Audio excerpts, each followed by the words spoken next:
This is the word of the Lord.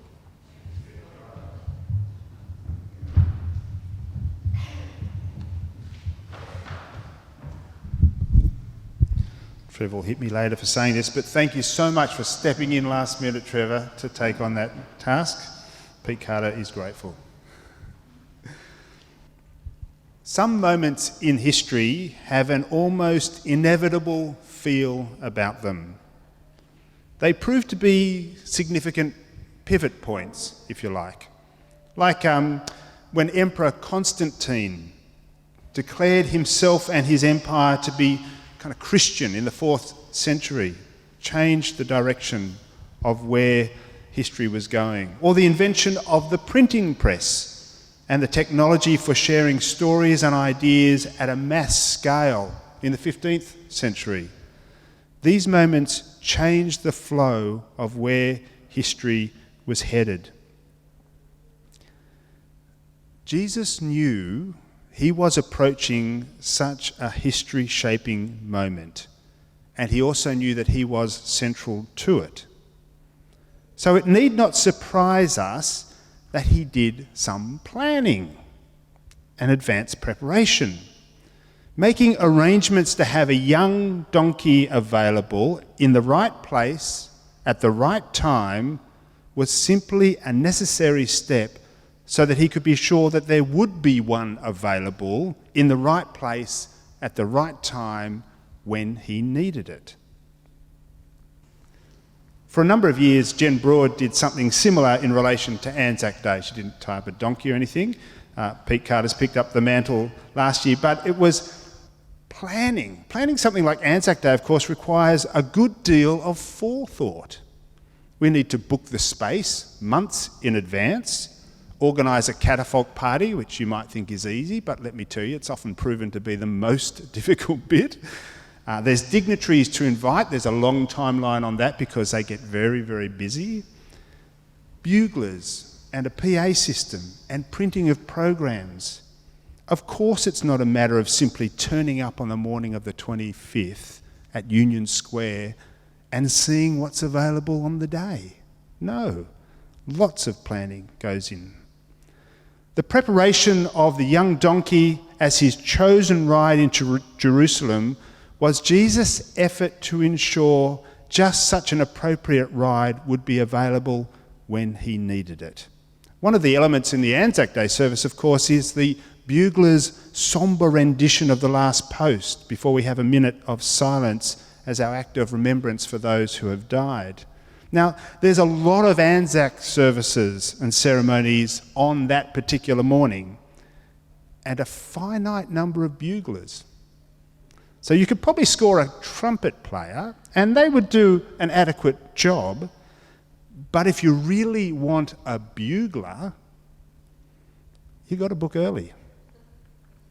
Now, any number of rides could have conveyed Jesus into Jerusalem. A camel, a horse, a clapped-out old donkey for that matter. Jesus specifically wanted a young donkey because this was to be an articulate statement. All of this is evidence of Jesus' deliberate planning. I suspect that was partly the point of including these lines about going ahead and finding a donkey, etc., in Luke's Gospel.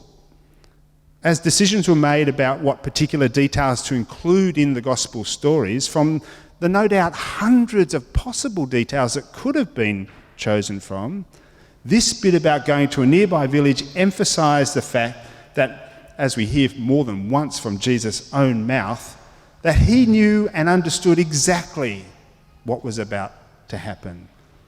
He was taking action to direct the flow of events as it unfolded. At no point was Jesus an unaware victim of social currents that overwhelmed him somehow.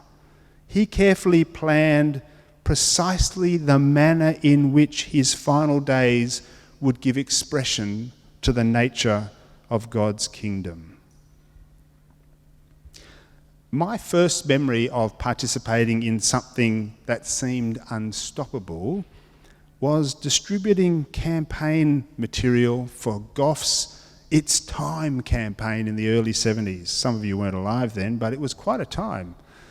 There was a time when my political appreciation ran about as deep as Larry Pickering's cartoons of politicians. Any of you remember Larry Pickering's cartoons of politicians? They were all naked. But that's beside the point. I knew some of the policies that were up for that in that election. Gough stood for the end of military conscription. He wanted free university education for any who wanted it. Universal health care, the beginning of what we now know as Medicare. In the household I grew up in, it was well and truly time. We knew it would happen. It was as though the moment in history was just carrying us along. Jesus' statement about the stones crying out has this sense to it. As Victor Hugo famously stated, no army can withstand the strength of an idea whose time has come. As Passover approached, the people were not creating the hype. They were caught up in a historic moment that was far bigger than them. And Jesus, for his part, knew a confrontation was approaching. The confrontation of God's kingdom with the powers of this world. He knew the shalom of the kingdom, the peace and well-being of God's kingdom, was stronger than the violence and oppression of the world. But Jesus also knew this confrontation would mean his own death. That was precisely how the shalom of the kingdom would become manifest. See, systems of world authority and power are premised on the sacrifice of others. The fear of death is the most potent source of power in this world. And Jesus knew he had to go to the very heart of this fear-generating mechanism and disempower its intimidatory effect. Now, in this regard, the history of Revelation already had consistent form. All those years ago, at the time of Abraham, remember Abraham right at the very beginning? God revealed that sacrificing one's children was not okay. Hear that, kids? We're not doing the child sacrifice thing anymore. You're all right. Now, and like the tribes of Abraham at that time, unlike any other culture, which is hard for us to understand, but unlike any other culture, they outlawed human sacrifice. And it's difficult for us to fully appreciate the magnitude of impact this change would have had on the experience of life for absolutely every single member of the community. It would have been similar in magnitude to Constantine outlawing the persecution of the church. The church flourished as a result.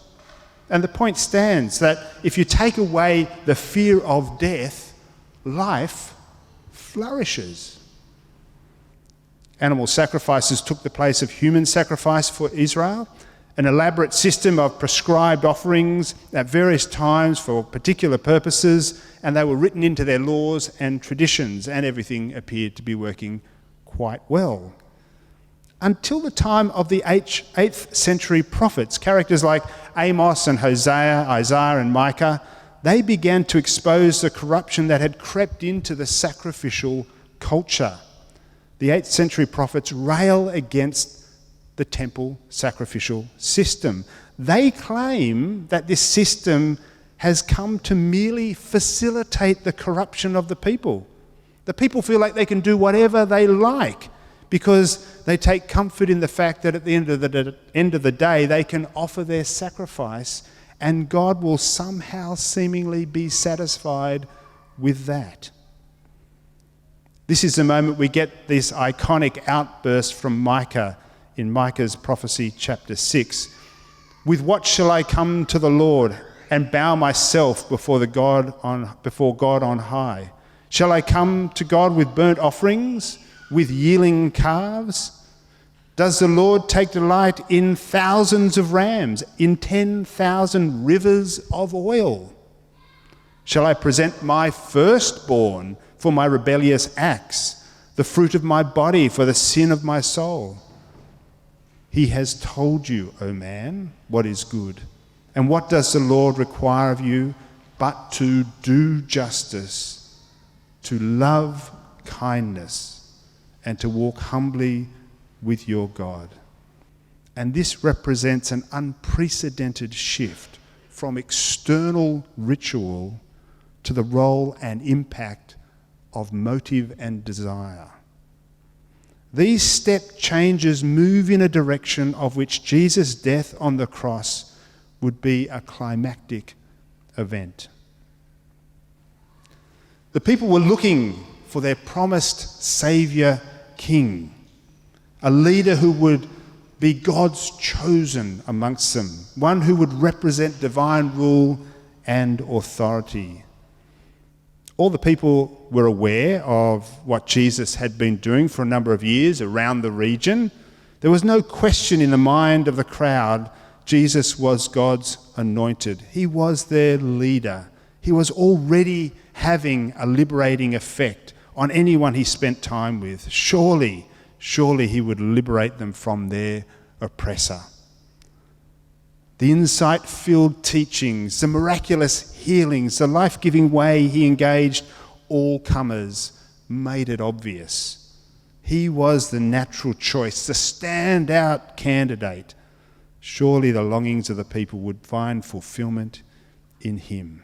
And Jesus was fully aware of this wave of popular hope he was riding into Jerusalem on. And he needed to temper the shape of those expectations. Otherwise, things would easily get out of hand and go in an undesirable direction. We saw how easily hype can go in a bad direction, I reckon, with the events of the January 6th rally in the US in 2021, wasn't it? There was a rally, and people from that rally marched on the Capitol in the US, and then suddenly violence erupted. The claim is that no one planned for such violence. No one appeared to expect it or sufficiently prepared to protect the Capitol in the face of it, but it exploded nonetheless because of the energy and excitement of the crowd and the prompting of key figures. Jesus could easily have fomented a revolution at this point. People saw him as their divinely appointed leader. All he needed to do was say the word or give the slightest indication revolution was what he wanted, much like key figures did on January 6. And the thing would have just kicked off. So Jesus was particularly careful to signal that he was coming not as a revolutionary or an insurrectionist, but as one who comes in peace. Nothing about what he did was to be allowed to be construed as a sign of insurrection. You see, the problem with revolutions, it's there in the term revolution. A revolution means turning the whole thing in a circle. That's what a revolution is. And sure, different people might end up on top, but the situation remains pretty much the same, where there's still some on top and lots of people underneath. Revolution is like rearranging the deck chairs on the Titanic. You might get a different position, might be more comfortable for you in the structure, but the structure is still essentially the same. Jesus exposed the impotence and futility of the way things were operating. If a good and innocent man can be processed by the system and condemned to death, then the way things are being done is deeply problematic. If what we call justice blames and condemns the manifestly righteous, the way we see and assess reality needs strenuous revision. Jesus did not want to simply change who was in charge. He wanted to change human hearts, a much more profound and expansive vision of human transformation. Jesus was arriving at Jerusalem exactly as he had planned, an event for which we well know he was prepared. He was propelled by the call of his Father, the sense of historical moment, and the trajectory of Revelation history. Jesus was ready to stand as a victim to the world's power and its self-justifying myths in order to reverse engineer this power's oppressive nature and expose it for what it has always been, not divine justice. The sacrificial system may have been a necessary step in the development of culture, but it pales in the light of the eternal life-giving way of Christ. And Jesus wants to set us free from the fear of divine condemnation, to open to us the opportunity to follow his way of self-giving love. Because in that we discover eternal life. So let us welcome him this Palm Sunday as we anticipate Good Friday and Resurrection Sunday. Let us pray. Lord Jesus, we thank you for your willingness to go to the very heart of violent oppression, to allow yourself to be there and then to break it open and give us a hope beyond it that sets us free to live into your eternal way, your self-giving love that is eternal life. Give us the faith to follow you, to confess who we are, and to give ourselves to you to the glory of your name. Amen.